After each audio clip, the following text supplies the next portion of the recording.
Alright, this is a 2013 BMW 128i convertible, and you can actually lower the top or raise the top with the remote.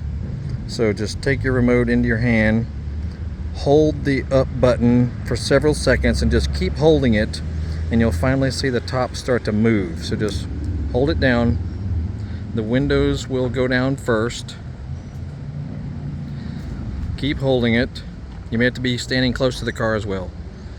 Top will eventually go back, and let it go all the way up and down until it's finished. It takes a few seconds, and I'm still holding the button at the same time.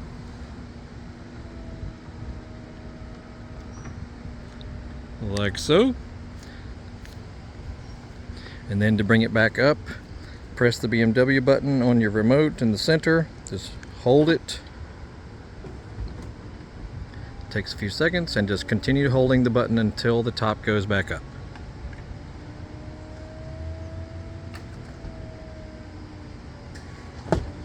And take note that this does use quite a bit of battery power of the remote.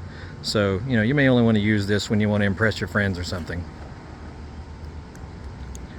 And that's that. And then hold it again to raise the windows up while you lock the doors. That's all there is to it. Check out other videos. We got all kind of stuff about this car and other stuff on our channel, so check it out. You'll have a good day.